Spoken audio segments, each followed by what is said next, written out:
Greetings and welcome. Hypothetically speaking, what if Janesville rebuilt its Southside legacy?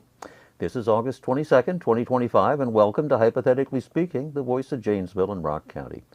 The redevelopment of the old GM and JATCO site is not just another planning exercise, it's the opportunity of a generation. 250 acres of land that can either stay a symbol of decline or become the engine of a new future.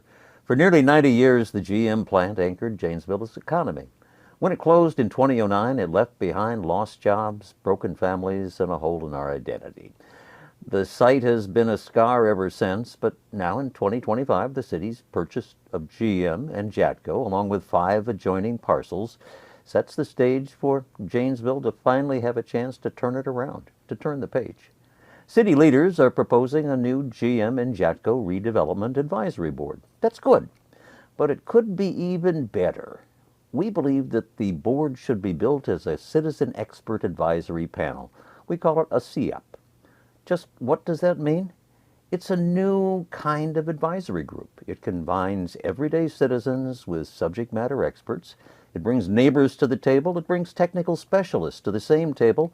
And to make sure that big decisions reflect both lived experience and expert knowledge, it seems to do the trick. The CEAP model is different from traditional committees. This one's citizen-led. It's expert-informed and it's transparent. Members are screened and recommended through an open process. This makes it credible. That builds trust. And that envisions it cannot be dismissed as just another City Hall committee.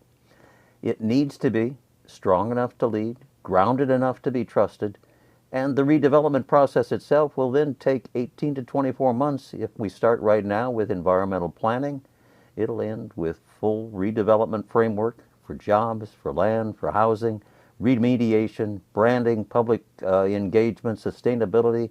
The stakes are enormous, and the very first decision about how this effort will shape things rests with how the board is appointed.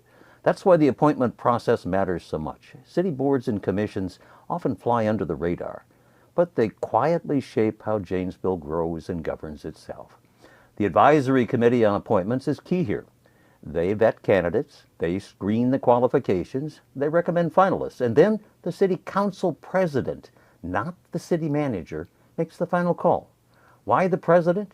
Because in a council manager system, the manager runs operations, but the council sets policy. The manager works for the council works for the people. Keeping appointments in the hands of the council president protects independence, accountability, and legitimacy. It prevents panels from becoming rubber stamps, and it ensures final authority rests with the voters' elected representatives. Now let's talk timing. August 25th, the council takes up the resolution. September 8th, appointments are finalized. January of 2026, the first public engagement sessions begin. By late 26, you'll see final plans. So here's the call to action. Don't let this be business as usual. Build the GM JATCO board as a CEAP. Use the Advisory Committee on Appointments to ensure credibility. Confirm that final authority rests with the council president where accountability belongs. Do that and Janesville won't just redevelop land, it will rebuild trust. It will reimagine civic leadership, and it'll set a precedent for every future big decision this city faces. The question is not whether redevelopment will happen, it will. The question is whether we will seize the moment to make it citizen-led, expert-informed, and future-proof. Hypothetically speaking, what if Janesville dared to get this right? We're breaking down the barriers to public service next and shining the light on the most powerful board you've never heard of. Let's begin.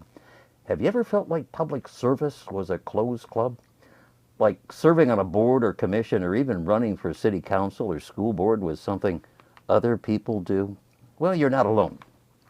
Many folks never take the first step because they don't know where to begin. And that's where we come in. Hypothetically speaking, what if there was a way to learn directly from the people already doing the work? What if you could hear elected officials talk candidly about the highs, the lows, and the real challenges of public office? You'll have a chance to see democracy in action in your community.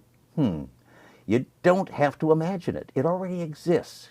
Head over to YouTube and search for the Rock County Civics Academy. You'll find more than 40 in-depth video conversations with elected officials and others talking about public service in a wide variety of avenues. These aren't sound bites. They're not campaign ads. They're honest, real-world profiles from people serving right now on boards, commissions, city councils, school boards, county boards. It's the best primer you'll find on what public service actually looks like. And if you want to take it further, reach out to us here at Hypothetically Speaking. We'll connect you with community veterans, people who can answer your questions, share their lessons learned, and prove that public service is not a private club. We're nonpartisan. We're not affiliated with any political party. Our only agenda is to help more people get informed, get involved, and make a change, and be the change that they dream about. Because your community just doesn't need leaders, it needs you. Now, let's turn to the Taxpayer Corner, the most powerful board you've never heard of. What is it? It's the Joint Review Board, known as JRB. It meets quietly, makes big decisions, and then disappears back into obscurity. But don't let its low profile fool you. This 5-member board holds the key to millions of your property tax dollars. That's why this week matters. TID 37, originally created to redevelop the former Menard site, is poised to become a donor district. That means its surplus revenue would be redirected to fuel downtown redevelopment and clean up the GM corridor. On the surface, it's smart accounting. One district's success covers another's shortfalls. But underneath lies a bigger question. When did taxpayers finally see the benefit of all this new development? Right now, those dollars are locked away. Let's break down what a TIF district actually is. A TIF district freezes the tax base. Governments keep collecting taxes on that frozen value. But all of the new growth, the increment gets captured separately and reinvested in roads, utilities, site prep, and incentives.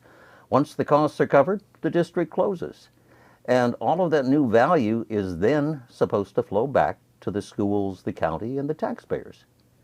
But until then, well, schools, county services, and homeowners, they have to wait. That's why donor arrangements like TID 37 aren't just technicalities.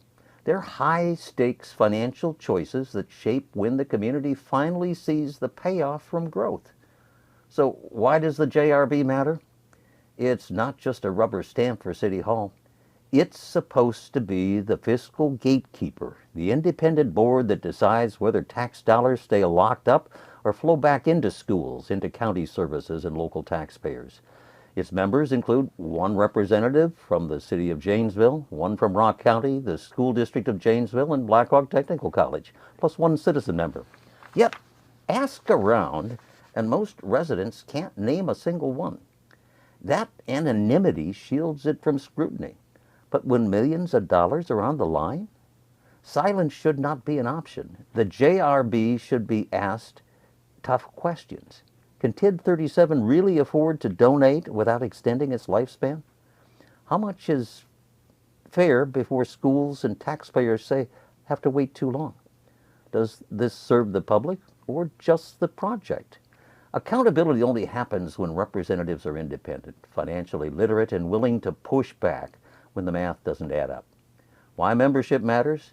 The JRB's choices ripple across decades because of their local financial choices. That's why whoever sits at the table matters as much as the decisions themselves. Members should be skilled in public finance, independent enough to challenge those staff reports, and focused on public interest, not narrow institutional goals. That's why we recommend the Citizens Advisory Committee on Appointments screen candidates, especially the public members, to ensure a thoughtful, qualified voice at the table. Because the JRB isn't ceremonial, it's a watchdog. And with millions of tax dollars at stake, weak oversight is costly oversight. Now, hypothetically speaking, what if the Joint Review Board stopped being obscure and started being a true form of public accountability? What if its members demanded proof before locking up tax dollars for another decade? What if citizens filled the galley at City Hall Not just once, but every time, reminding the JRB that it serves all of us.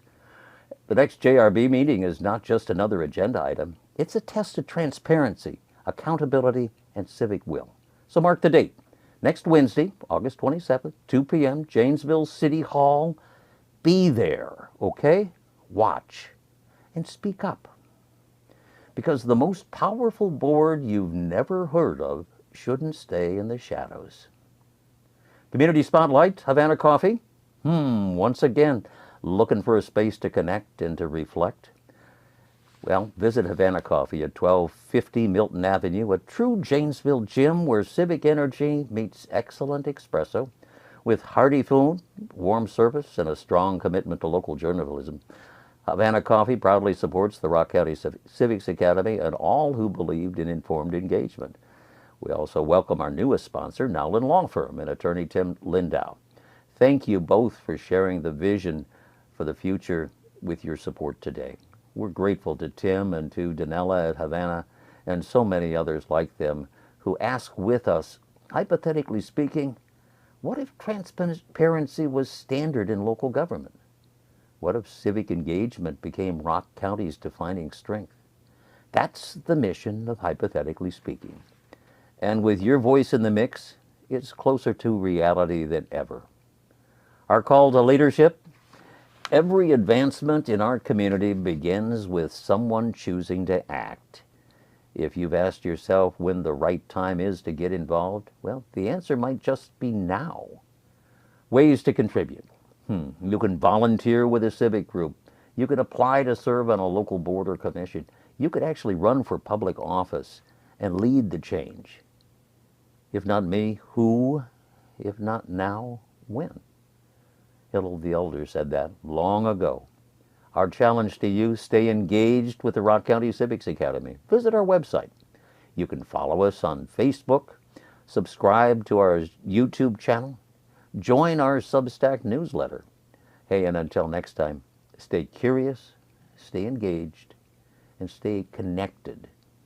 This has been Hypothetically Speaking, broadcasting from Janesville to the horizon, from border to border and then some, hoping that you choose to get involved, get informed, and make a real difference in your community.